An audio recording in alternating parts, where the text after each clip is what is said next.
Welcome to the Undisputed podcast. I'm your host, Jenny Taft. This podcast is a condensed version of today's episode of Undisputed, handpicked with the best segments and discussions. Skip, Shannon, let's go. Carmelo Anthony is officially a Rocket. Melo is expected to come off the bench in Houston, even though he has been reluctant to that idea in the past. Mike D'Antoni said yesterday that they discussed everything with Melo in their meeting, including the idea of coming off the bench. And D'Antoni said, quote, he's open to it. All he wants to do is win. Shannon, can you see this happening? Skip, for me, normally when going into a new job or a new location, open to it is one thing, but defining a role is something entirely different. That way, once we get to this point, we don't, well, you said this because this is what, remember, in OKC, they didn't use me the right way. I didn't know my role or my, no. Okay, Melo, here, this is what it is. But when you sit back and you look at it, Skip, you're like, well, hold on. Melo's looking at, hold on. Y'all thinking about starting Gerald Green and P.J. Tucker over me? Dude, you know I'm a 10-time All-Star. I got gold medals. I'm an All-NBA player, and you talking about starting one of those two guys in a spot that I could play. So Melo's looking at it from that standpoint. Okay, I get it. But D'Antoni, you need to define what you want Melo to do before he gets there. So therefore, he can't say you sprang something on him that wasn't discussed in the meeting. That way, when you roll the balls out there, everybody will know. So now, if you're saying like what Rondo said, Magic told him, point guard's open. Okay, fine. Mm-hmm. If D'Antoni, if you're telling Melo that okay, the 3 or the 4 position is open, okay, but you need to define. Melo is a guy, Skip. You need to have a definitive role. You need to let him know where he stands. Yep. So there'll be no confusion. There'll be no ambiguity on what's transpiring. So with that being said, I know how Melo's thinking. Melo's looking at Gerald Green like, dude, this dude been a journeyman. This dude been on like 18, Skip. P.J. Tucker's been on like 5 or 6. They're not better than me. And you want me to come off the bench behind one of those two guys. I don't see. Sorry. To me, this is worse than like a Saturday Night Live skit. Like if I saw it on Saturday Night Live, I would say, oh, that's just absurd. Yeah. But this is too crazy funny to even be true. Mike D'Antoni, coaching the Knicks, flat out quit over Carmelo Anthony. He quit with a month ago because he said, I can't coach him. We clashed too much. There was a big argument about, are you the power forward or small forward? Right. No big deal, but it became a little big deal to D'Antoni. Yes. And he finally said, I just can't take him anymore. And now he's saying it'll be a much better fit in Houston after what we saw from Melo in Oklahoma City. And I'm going to remind you, before last year started in Oklahoma City, just about a year ago, it was in September, do you remember the classic media session in which Carmelo was asked about either playing the 4 or coming off the bench? Could we see that just to remind everybody of how he reacted to that question?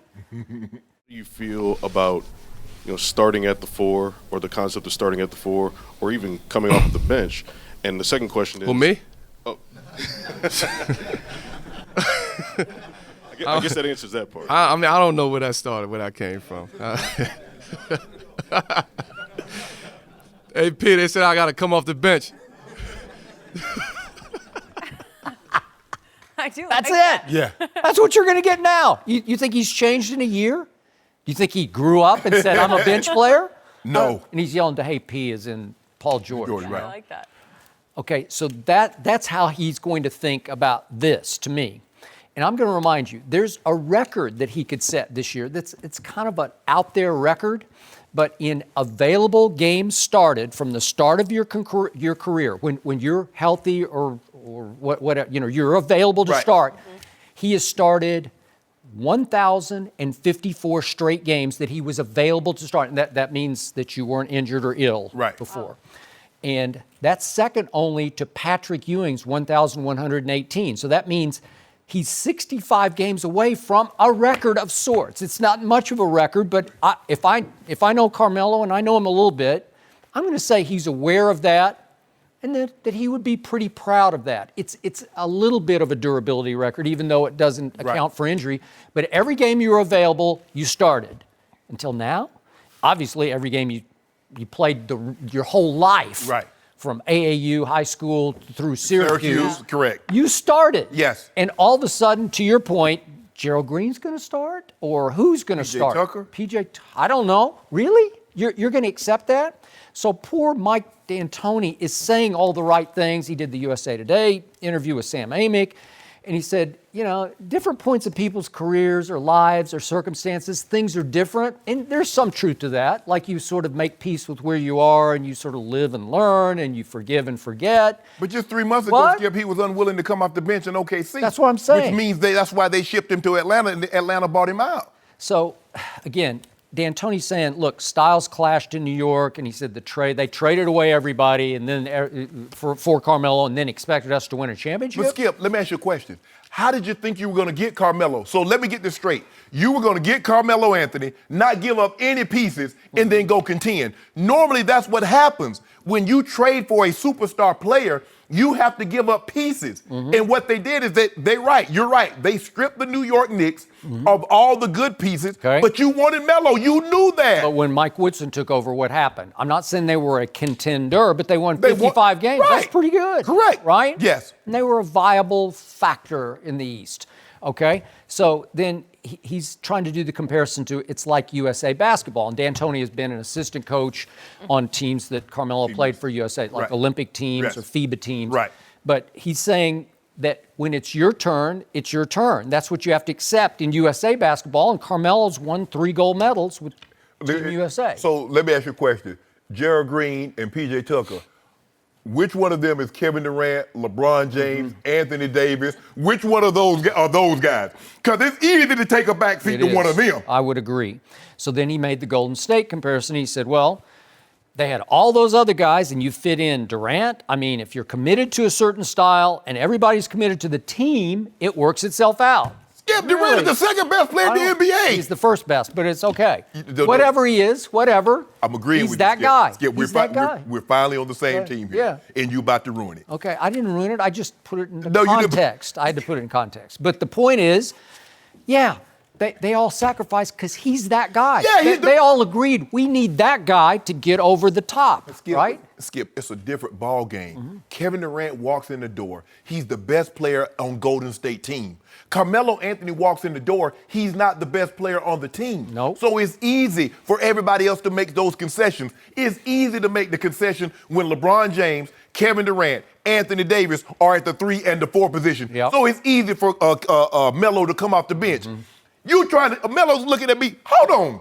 You want me to come off the bench, play 20, 25 minutes, and P.J. Tucker and Gerald Green are the starters? Yep. Really, Mac D'Antoni? Yep. How can you in good conscience even ask me to do that? Okay, which brings me to this conclusion. I do not think in any way, shape, or form this was Mike D'Antoni's decision.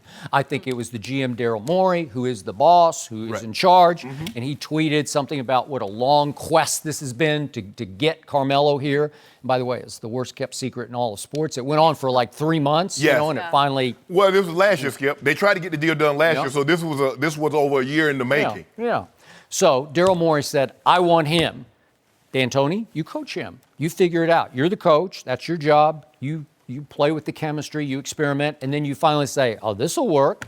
I don't think it's going to work because one guy has to sign off on it, and that's Carmelo. Did you see Mike D'Antoni in New York, Skip? The dude was going through 4 packs of Rolaids a game, having to coach Melo and dealing with Melo and trying to get him to accept this. And then you had Jeremy Lin there. Skip, you remember Jeremy Lin was there doing his thing, and Melo like, I need to come on back. He getting too much love. He trying to steal some of my shine. Yeah. He also thought he was a flash in Melo's pan. Right. Go ahead. But here's the thing, Mike, Coach D'Antoni, if you believe Melo has changed his thought process from the time that you coached him in New York to where he is now, he has not. The only thing that's changed on Melo is his ability. Yep. His mindset hasn't changed. So you're going to ask him to do what? Because in New York, he needed the ball. You gave him the ball. Now he's in Houston. James Harden and Chris Paul will have the ball in their hands 80, 90% of the time between those two. So Another statement from Mike D'Antoni yesterday. We've just got to make sure we don't get too far away from taking threes and layups and foul shots. So to your point, that means no mid-range jumpers, which is what Carmelo does best, or no dribble, back down, post-ups. Yeah. They don't do that. They don't do it. But that's what Melo is. Okay. Well, or what he was. I don't know. Skip, if I'm a run and shoot, why would I sign a fullback? That's not what we do. That's a good analogy. And then that's Skip, right. talk You about signed a fullback. Yeah, well, he didn't catch any ball. Catch any balls, you don't throw the ball to the fullback. What Melo does really well is not what the Rockets do really well. Yep. So good luck. Okay, so I'm going to give D'Antoni these 2 points. He has made a very strong point publicly that everybody said you can't make James Harden a pure point guard, and they did pretty well with that this first time around. Yeah. He led the league in assists. And then everybody said, including me, James Harden can't play with CP3. It'll just be their styles are going to clash because somebody needs the ball in his hands more than the other guy. And those two, they played really well off each other. They played really well. And they worked hard in the offseason. They were up here at UCLA, not far from us. Every day of the offseason, not every day, but a lot of days playing pickup games together, just trying to establish how do we do this? What's our rapport together? And it worked. So I'm going to give D'Antoni those two. But boy, this is throwing a third wheel in that I just don't. But here's the thing, though. Those two guys, okay, they don't have the ball in their hands 90% of the time, one or the other. Carmelo Anthony is going to go from having the ball 75, 80% of the time to having it 15, 10, 20% of the time. How does he handle that? So two figured it out because it's 2/5 of the lineup. Right. But now there's a third fifth of the lineup, and there's only 5 on the court and 1 basketball. So I got them losing 8 to 12 fewer games. I'm with you on that. They'll lose 8 to 12 more games than they're what they going to come lost back last to year. the pack. Yeah. I told you yesterday, it's subtraction by addition. It's the opposite of what usually happens, the opposite of the Des Bryant syndrome. It's subtraction by addition. It's the wrong cog to add at this stage of his career, unless he will just swallow all of his pride and Chris Paul can say, hey, you're one of my best friends and I need you to do this for me, for us. Well, here's the thing though, Skip. Look, I got to have some pride. I can't swallow it all because then I won't beat me. I know. It's a problem. I mean, sometimes, you're like, oh, man, you got low self-esteem. But then the person has no self-esteem. I can't deal with that. I mean, if you're low, I can try to pick you up. But if you ain't got none to begin with. So Melo's like, let me have a little pride, Skip. That Melo we saw laughing 1 year ago, he's still that guy. Exactly. You're going to have to figure it out. No mercy. Ezekiel Elliott, who had 58 catches in his brief 2-year career, but it looks like he wants more chances. Zeke told the Dallas Morning News that he's been studying film of Marshall Faulk. He's not only Hall of Famer, but also one of the best receiving backs of all time. Zeke talked about his new responsibilities yesterday. Let's take a listen. I think it's just an opportunity to elevate my game, just an opportunity to show that I can do more. And, I'm excited. I'm just here to do what the coaches ask me. So, whatever they put on my plate, I'm going to do the best I can to go out there and execute and do my best. I mean, they're asking me to do a couple different things, but, it's just kind of, developing myself more as a route runner. And, I think in the past I wasn't really asked to run as many complex routes, but, now I have, a couple more routes to add to my route tree. Okay, Shannon, can Zeke be that type of running back? Hall of Famer, absolutely. He could end up in Canton just like Marshall Faulk. Marshall Faulk is the greatest receiving running back to ever play in the NFL. Marshall Faulk once had a stretch where he caught 80-plus balls in 5 consecutive years. He is one of 2 men to catch, to rush for 1,000 yards and receive for 1,000 yards in the very same season. Marshall Faulk never had a season in which he caught less than 44 balls. Zeke has, 50-something now, Skip? So think about that. What was the offense he was running in? The funny gun. Just wide open. shoot. Right. Okay. But Skip, the difference is that they put Marshall Faulk out wide and they say run a slant. They put him out wide and say run a comeback, run a dig. Zeke Elliott is not running no dig route. That's not what Skip, that's not what he is. Will he, or the rim, the rim route, check downs, run a screen here or there. Okay, but that's not what he is. He's not Le'Veon. That's not what he does. Le'Veon in his first 2 years, Le'Veon has 160 balls in his first 2 years in the NFL. Zeke has 58. Le'Veon's second year, he had 80 balls. David Johnson's second year, he had 80 balls. Come on, Skip. Zeke is it, Skip. You don't have that offensive line and say, you know what, Zeke Elliott, we're going to put you out wide. We're going to throw you some passes.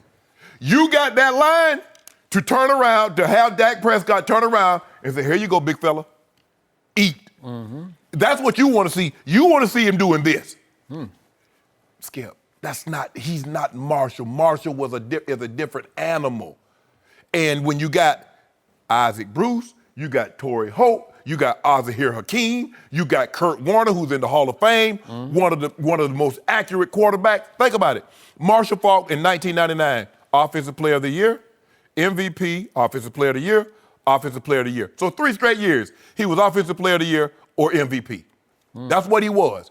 But he also had the 2-time MVP throwing him the ball. He had a guy that's on the Hall of Fame ballot right now, Isaac Bruce, over 15,000 yards. He had Torrey Holt, who's an all-pro. Azahir Hakeem, who's one of the better slot receivers at the time. So how are we going to play in all this space and give Zeke an opportunity to get one-on-one? See, when Marshall Faulk was one-on-one with someone other than the number 1 corner, they were throwing him the ball. You put a safety on him if you want to. You put a linebacker on him if you want to. And if it was your second corner, they're going to throw him the ball. Skip, I get it. You want to show it. But they're not going to they might do a smash concept where they put Zeke out wide, he runs 5 yards, stop. They take the guy that's lined up next to Zeke, run him on a 7 route or a corner route. The guy sinks, they throw it to Zeke out wide. But as far as putting Zeke out wide and say, Zeke, go do your work, that's not happening, Skip. You know that, I know that. I don't know that. You do know that. So, in your constant quest to hate on the Dallas Cowboys, you have again taken a pretty simple little remark to the absolute utter extreme.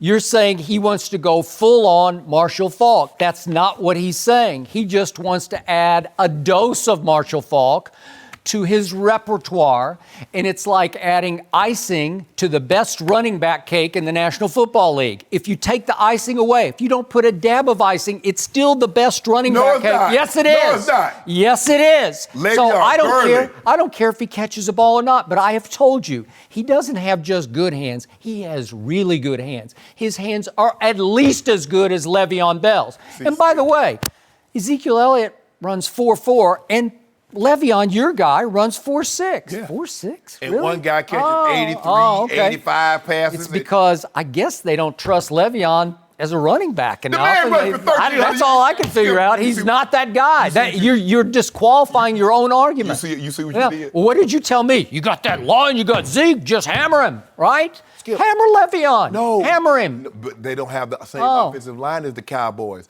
All I'm saying is, Skip, look, most running backs have average hands, just slightly above average. I believe Todd Gurley, I believe Le'Veon Bell, I believe David Johnson, their hands are above the average. You better put Zeke in there because Here's he's the thing. way above. How about I do it like this here? Marshall Faulk, had he said, you know what, I don't want to play running back anymore. I want to play wide receiver. He legitimately could have played wide receiver. That's how good he was. In that offense, I think if you put him conventional and split him out wide, I think he'd be just another guy. Well, he caught 80-plus balls with Peyton Manning. Marshall Faulk Yeah. did. Yeah, because you're dinking and dunking underneath. You're clearing out the middle and just letting him run option routes, like Julian Edelman, like Akeem. You got 2 slots in that offense. You spread everybody completely out, and you're just letting them run little option routes underneath. So you believe Zeke Elliott has start, stop, quick? I do, absolutely. He runs 4.4. He is an extraordinary stop and start artist. Julian Edelman didn't run 4.4. Wes Welker didn't run 4.4. Thank you. I agree. Antonio Brown didn't run 4.4. But what they have is that start, stop quickness, that da-da-da, Yep. That's not what Zeke is. Skip. So, obviously, this year, my Cowboys don't exactly have a proven collection of wide receivers. Am I really? right? They do not have one proven tight end option to throw to. Not one. What about your guy Rico? So, all of a sudden, I don't know about Rico. He can't block. But he makes one catch a day at camp where they all say, ooh and ah. Oh. They say nobody else can make that catch, so we'll see what So happens. you out on Rico No, I'm not out. I'm not out. But I'm just saying, there's no proven tight end. There's no single proven wide receiver where I say, I trust that guy. Right. Michael Gallup, my rookie. Oh, you love him? I do, but he's a rookie. So Okay. do I know what he's going to do when the lights are on for No. real? I don't know. So if you take Zeke Elliott and you actually add some dig routes, you add some complex routes to his repertoire that you can call on occasionally just to spread people out and get the 8 out of the box. That's what you don't want. You don't want 8 sitting in and just camping in the box the whole game saying, you can't come in here anymore. That's what I want. Right? If you Split him out every once in a while. Put him in the slot. and the defense coordinator is like, thank you. Because we know you ain't throwing the ball. He's not. Thank He's you. saying, uh-oh. Really? You got No, a no, no. 4-4 guy in the slot? Hey, And he do can what run with routes. him? You're going to throw it to him. You're going to get him free. You're going to get him in They space. don't believe that. I do. No D coordinator going to believe they're going to throw the ball to Zeke Elliott. Well, they do, and they will. Oh, yeah. You watch. On the rim route, on the screens, check downs. things All of that he's nature. ever run are check down routes. Yeah, That's well, all he's ever run. Okay, then we'll keep it going. Except he did run one in Denver. I don't know what he was doing. I don't And know it- if he blew it. and it Do you remember the one Dez Yeah. blew? Yes. Right? And somehow Zeke has passed him down the field. I don't know what they Yeah, were he doing. tried to run it clear. But okay, here's the thing, though, Skip. Good luck with that. Mm-hmm. Good luck with that. I'll take it. I'll take it. It just makes him harder to defend. You just want to add some icing to the best cake. That's all you're doing. And boy, now it's going to be really good. It's going to be off the charts good. You would have 3 pieces of that cake. Zeke out wide is like Dwight Howard at the three-point line. Why the hell am I guarding him out there? Why am I going That's to guard not the Zeke? same It's the thing. exact same thing. Dwight Howard can't score 6 points from there. And Zeke Elliott cannot run no dig route, no slant, no comeback, watch. no over. You're No, gonna eat no, these words. no. You're going to be so humiliated. No. Monday after Monday Jen. after Monday. Big end, little low. No. Yeah. No. Way to go, Jen. Well, That's I mean, funny. neither of you guys like cake, so I don't even know how we could use that. He analogy. loves cake. Don't Too underestimate. healthy for both of us. He's Sometimes. a sneak cake eater. He like plain things. If you notice, Spurs, Cowboys. That's what he like. Chicken, broccoli, Yeah. rice. That's Yeah. all I ever eat. Yeah. Chicken, broccoli, rice. Tom I have it Brady. every Tom meal. Brady. Chicken, broccoli, rice. And I come in here and go boom, boom, boom. And you say, no mas. My guy, Aaron Rodgers, Yeah. smorgasbord. Yeah, he is. He's all over the map. All that good stuff just lined up. What you want? Sprinkles, Reese's Pieces, Yeah. Butterfingers on your ice cream. You just want vanilla. Oh, I take 1 scoop of vanilla. You like anything on it, Mr. Bayless? Yeah. No. See, Shannon Sharpe, am I right that I'm told that you post your breakfast every day, like a shot of it? Is that true? I do. Okay, but you don't post all the dessert that you eat. I ain't eating no dessert. Ain't yes, no you dessert in the do. morning. I don't have no dessert Not at in the home. morning, but at night. Do you post your dessert? I don't have no dessert at Yes, night. you do. Occasionally on the weekend, Lord I have- might grab Oh. some. On the weekend, I might grab some. But not I gotta during learn the week. quickly. If we start talking about food, that's time to just wrap it up. No. Time to wrap it not up. always. I know you guys are both so Somebody's healthy. getting called out here. It's okay. But Dallas it's- opens the regular okay. season against Cam Newton and the Panthers. And speaking of Cam, he continues to feud with They'll Kelvin take the L. Benjamin. But should he just let it go? We will talk about it next. No mercy. So it doesn't look like the beef between Cam Newton and his former teammate, Kelvin Benjamin, is going to end anytime soon. Last week, Cam confronted Benjamin before the Panthers-Bills preseason game after Benjamin said he wished he had played with a more accurate and smarter quarterback. Yesterday, Cam appeared to take a shot at Benjamin. Let's take a listen. I mentioned it before, but I'm gonna just tell you, I need things around me just like this wall. And you probably ask yourself, like, why this wall is just so basic? But it never changed on me. It's the same wall every single day. I like that. And I need things, people around me that it's like this wall. Ain't gonna change it. The drama continues. Shannon, do you like Cam doing this? Maybe I'm reading more into it than really needs to be, but I really don't. I thought he handled the situation really well on Thursday. Likewise. Walks up to him, tries to handle, try to find out what's going on. Okay, Benji, what's going on? What's the problem? And maybe he's still upset because he didn't like the way Kelvin Benjamin handled the situation in public. Skip, for me, conflict is really never about the surface issues. It's always about something unsaid. Well, you said this on Friday? Mm-hmm. Yeah. It's something untreated, an unhealed wound. Yep. Cam feels a certain way. Kelvin Benjamin feels a certain way. They just need to get this thing, get it worked out, go behind the scenes, pick up the phone, call one another, and get this resolved. Because it's hard for me to believe that you could be so close, and now 2 years, 3 years later, you're so far apart. Something transpired to cause this relationship to splinter. And for Kelvin and for Benjamin to constantly take shots at Cam, man, the accuracy of Peterman and McCarron playing with these guys, it's so great. And then Cam said, now I get it, Cam's like, look, I need people around me that's not going to change. Good times, bad time, indifferent. Hey, I know what I'm going to get. Just let it go, Cam. You made your point. You've been the bigger person. Don't go back and forth with Benjamin. He's in his feelings. Don't you get into your feelings. Mm-hmm. I understand you want people around you that's going to not change as you get even bigger. Maybe Kelvin Benjamin think Cam has changed since he won MVP. Maybe he doesn't treat him the same way. Maybe he doesn't return his calls in a timely manner. I don't know, Skip. I don't either. But now it's time to put it to bed because we're about 3 weeks away from the season. And Cam, your mind need to be on Carolina Panthers and beating the bricks off the Dallas Cowboys opening day. I got me a case of doing that too. Have I accepted Yes, that? you said it. You was walking off camera. Nothing counts unless it's on camera. That is it's at true. Carolina. Are I you thought it making was a at bet? Jerry World. So are you rescinding that? Nope, I'm taking it. Dallas on the road. I love it. I love it. Yes. I got it. Thank you. Remember what happened last time on Thanksgiving? I do. Okay.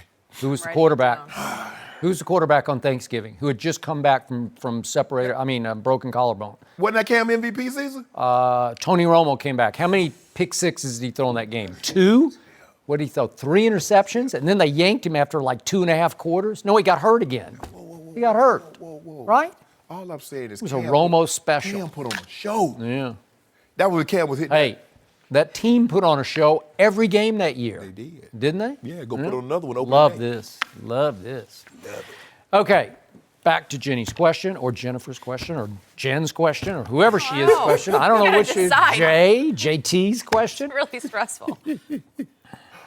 I will give Cam this. When he speaks, and especially when he posts, it's always deep and clever. You know, like it was deep what he's saying. Yeah. This wall. I'll take this wall right here, this gray old wall. Yeah. Because this wall is always here. Yeah. Every day it's here. I come past this wall, and it stands right there. It's gonna be gray it and brick. stands strong, right? Yeah. And it will stand with me. It'll stand for me. Right.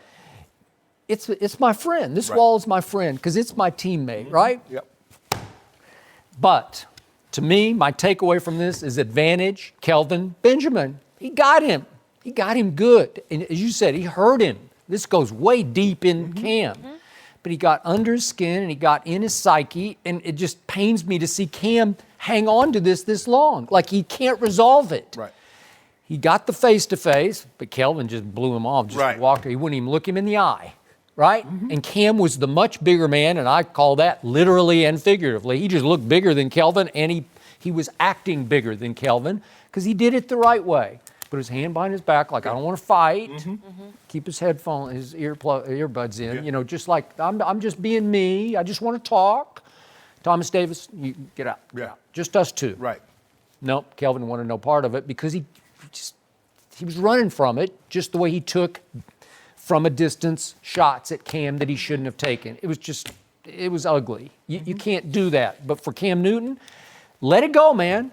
Go onward and upward because Kelvin Benjamin cannot help you 1 ounce this year. Nope. He can do nothing to make you better this year. You should concentrate. You got a new coordinator, North Turner, which I don't know if it's going to work, but it could take you up a level. If you guys can click, it could take you up. What did I tell you about DJ Moore? He was the best receiver in the draft, and they stole him with the 24th overall pick. Cam should be really happy with that. He looked really, DJ Moore flashed right away in their first preseason game.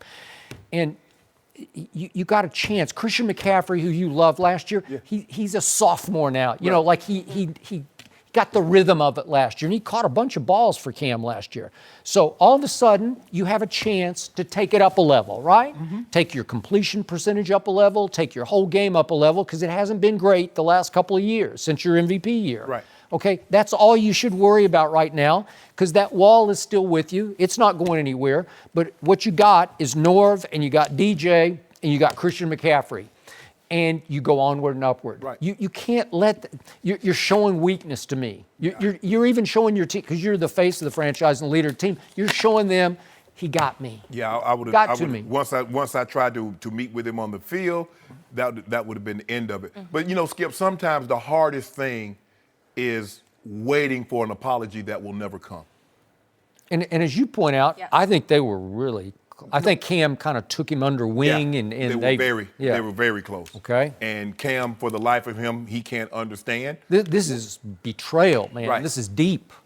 Because you know what, Skip, is like, you know, if he'd just said that situation wasn't right for me. Yeah. The offense they ran, but then when he put Cam in it personally, it was a low blow. So now, Cam is like, what, bro? Me and you, we Benji. Hey, your name Benji. You cool, dog. And this is what you from afar. Like I said, if you say. And then Kelvin tweeted another time about the accuracy of Nathan Peterman. Really? The same guy that in his first and only start last year went 6 of 14 with 5 interceptions.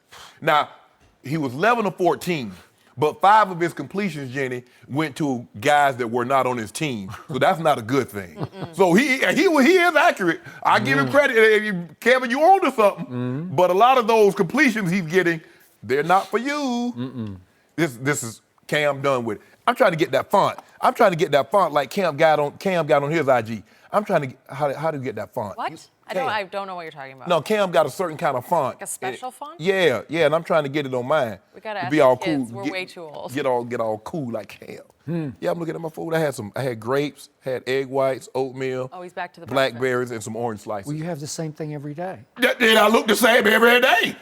I don't know. Batman costume up under here. Wait, you got that fat belt on. No, this my mic pack. Oh, that was a low blow. You're taking low blows now too. It's like a. It's a mic pack. It's like a girdle. No mercy.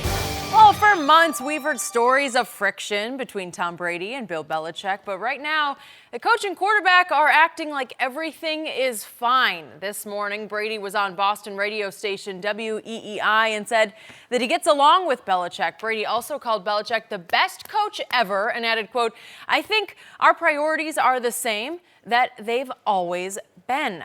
Shannon, are you buying everything that's okay between Brady and good old Belichick? No, because this is one of the great organizations of saying things publicly that means nothing. They say they have no meaning whatsoever. Because I believe, Skip, these two guys, they're like a marriage. I'm so happy that we've been married together for 19 years now. And tomorrow, if they could, they would divorce each other. That's what I believe. You don't get all this fire, this smoke that we've been smelling without there being some fire at the crooks of this. And we know that to be true. Now, one moment, he doesn't feel appreciated. He doesn't feel loved. He doesn't feel like he's getting the praise that he deserves. The next minute, everything's hunky-dory. Now, which is it, Tom, now? Because you talking, you got 2 miles because you're talking out of both of them. Because that's not what you said to Jim Gray. Is it, Skip? Now, if I'm lying, you should say, Shannon, you lying. But he said he didn't feel love. You feel appreciated? Yeah. Start that. What do you think? On the appreciated line, Jim Gray said, do you feel appreciated enough? Do they display the appropriate gratitude for all you've done for this organization? He said, I plead the fifth. Yeah. Whew. Yeah. But now you look that, but now you love it. Jim Gray asked, are you happy? And he said, I have my moments. What? Oh. You have your moments? This was just 2 months ago. But now you and Coach Belichick about to go to Turks and Caicos, and y'all about to just love it up over there. Really? Stop it. Tom, come on.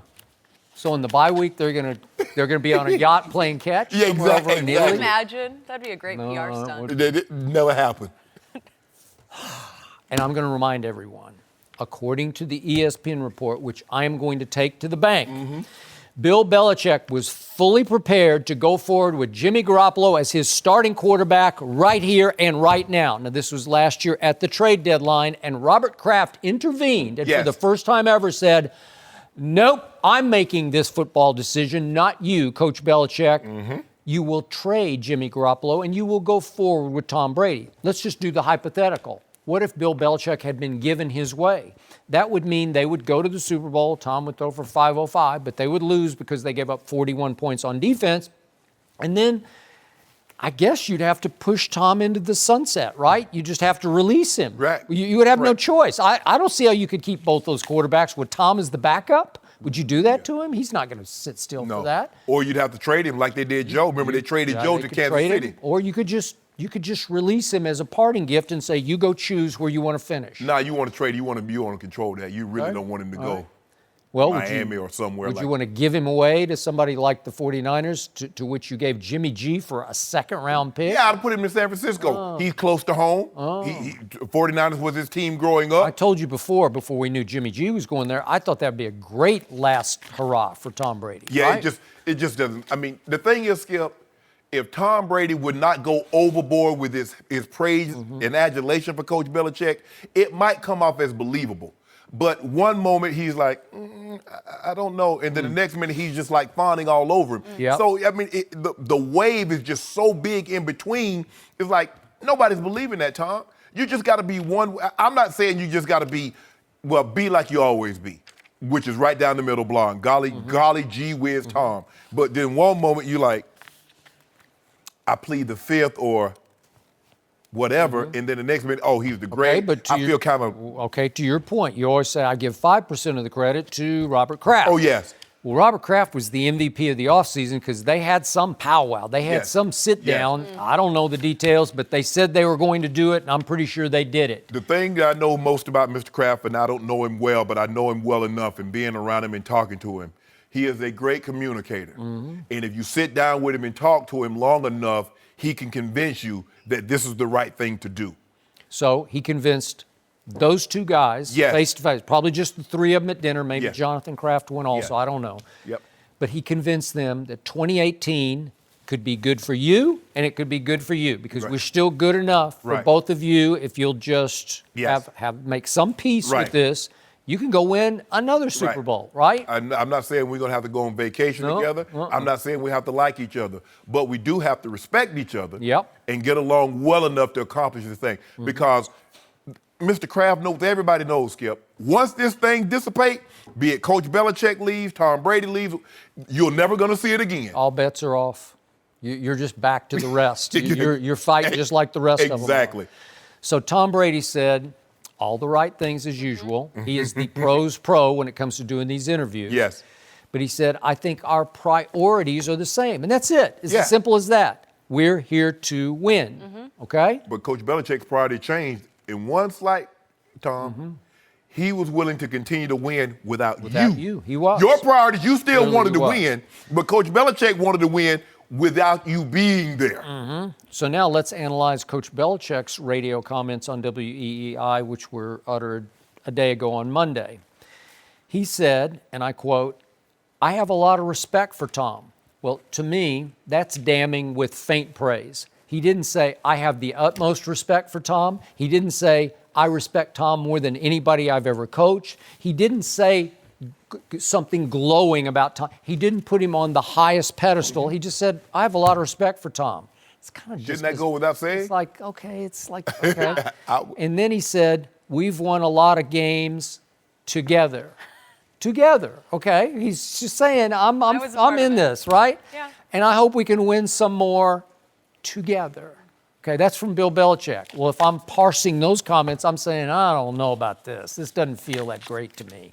I don't think he's buying in the way Tom is buying. Tom's He said, I'm here. I'm going to do it this way. But see, good thing. But see, Coach Belichick was in his office doing his interview. He had his fingers crossed.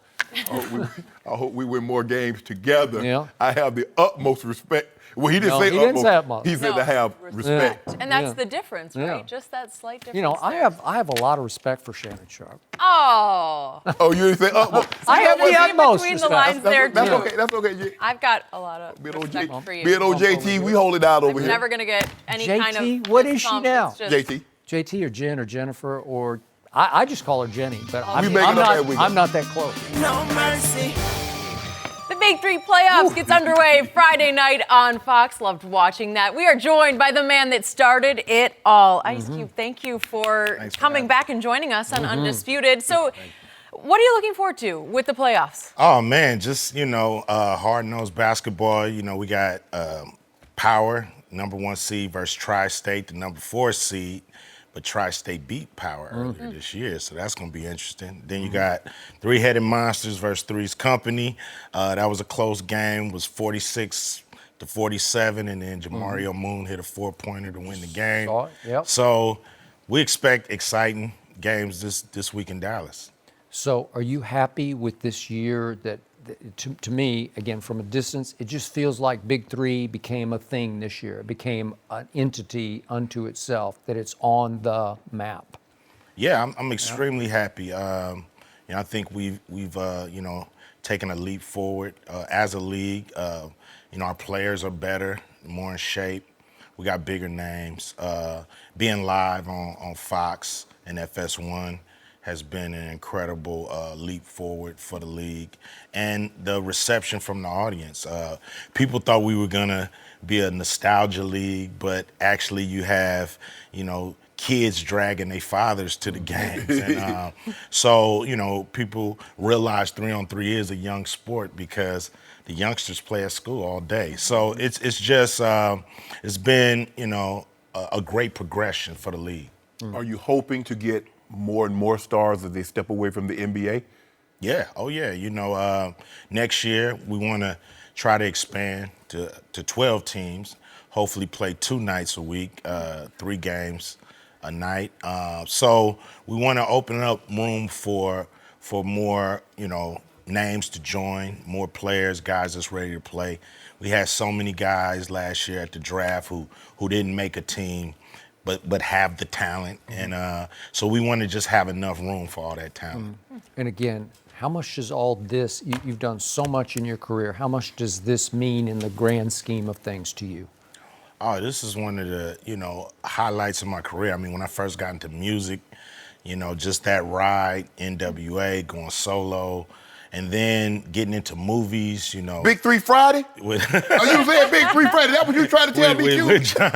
With John Singleton, getting into the movie game, and, having success there. But this right here is, it's the trifecta, so to speak. It's like a third act. And it's great to be involved in sports on this level, at the highest level, and to introduce something new and cool to the sports public.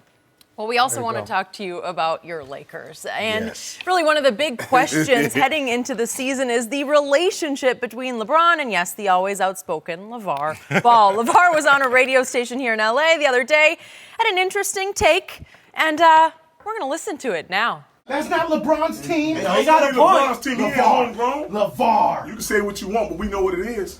I told you. What is it? Lonzo didn't go to Cleveland. LeBron came here to LA. We already over here. What can LeBron learn from Lonzo? He can't learn nothing from Lonzo. And Lonzo can't learn nothing from him. What they got to do is win together. They both know how to win, so that's the main thing. Ain't about no skills and how you going to finish a game. It's winning. Wish I had his energy every single day. Okay, Q, are you worried about the friction between LaVar and LeBron? No, I love it. Really? I love it because everybody has to be their own player. The worst thing the Lakers can do is just bow down to LeBron and what you want to do, Bron. What do you want to do? That's the last thing. Guys need to come in ready to play their game, realize they are professionals. Lakers on the front of their jersey too, and they got to come in with their game, and they do have to mesh, win together. I believe Lonzo can learn a lot from LeBron, though, and vice versa, because you're never too old to learn, you're never too young to teach. So I'm pretty sure LeBron can learn a few things from Lonzo too. So because Lonzo's a great passer, so LeBron is too, but they both are pretty cool in that aspect. Man, turn that mouth. Turn that Turn mouth it off. I'm just saying. See, you know what? This person here think he know everything. That's the problem. I know a little bit about everything. I don't know everything. Go ahead, Skip. But so I think that's really what it is. Everybody got to come in. They got to be their own pro. They got to be their own man. You can't just bow down to what everything LeBron wants to do and play ball. So to me, every once in a while, LaVar speaks some truth. When he calms down and speaks in this tone right here, that was just bluster. That was just some trash talk. It's flying back and forth across the radio table, and I'm not going to read a lot into what he just said there. But I will remind everybody, he said a year ago, oh, LeBron's coming to Los Angeles. He's going to be a Laker. He just flat out said it. You can take it to the bank. He was adamant about it. Was he not right? He was right. He was right. So I'm going to give him that. I just don't love the situation his son finds himself in, because I still can't figure out the Rondo element. It's going to push, to your point, it's going to push him to either sink or swim, man, because Rondo can play. And Rondo fits with LeBron at this stage and age much better than Lonzo does immediately. If the goal is to win, if it's to build, which I don't think really LeBron's goal is just to build, but something's got to give here. Right. Somebody's going to win and somebody's going to lose. I think Lonzo can do two things to keep Rondo, coming off the bench. I think he needs to hit that shot. Yeah. You got to be able to hit that shot. He has to attack that rim. He does.